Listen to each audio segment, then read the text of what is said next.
সংবাদপত্র ও গণমাধ্যম বিষয়ে নীতিমালা থাকলেও তা বিগত সরকার আমলে বাস্তবায়ন হয়নি বলে মন্তব্য করেছেন গণমাধ্যম সংস্কার কমিশনের প্রধান কামাল আহমেদ।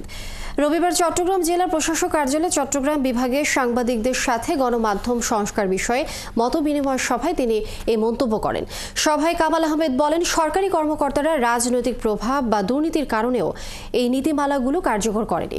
একই মালিকানা বা গ্রুপের মধ্যে টেলিভিশন, রেডিও, পত্রিকা, অনলাইন কেন্দ্রীভূত হয়ে যাওয়ায় সংবাদে বৈচিত্র্য কমে যাচ্ছে বলে উল্লেখ করেন তিনি। গণমাধ্যম সংস্কারের লক্ষ্যে সাংবাদিকরা মতবিনিময় সভায় বেতন কাঠামো সংস্কার, আগের সরকারের আমলে বঞ্চিত হওয়ায় চিত্রসহ বিভিন্ন প্রস্তাবনা তুলে ধরেন। আর কমিশনের মাধ্যমে সংস্কার বিষয়ে লিখিত এবং ওয়েবসাইটের মাধ্যমে পরামর্শ দেওয়ার জন্য সাংবাদিকদের প্রতি আহ্বান জানান কমিশন প্রধান। টেলিভিশন, রেডিও, অনলাইন সংবাদপত্র বাংলা এবং ইংরেজি অনুমোদন দেওয়া হয়েছে। একই হাউস থেকে একাধিক বাংলা পত্রিকা বেরোচ্ছে। পাঠক কি পাচ্ছেন? একই জিনিস তো দুই নামে বেরোচ্ছে।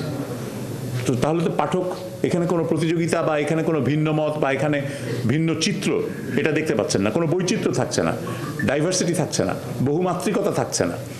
এই সমস্যাগুলোর সমাধান আমাদেরকে খুঁজতে হবে।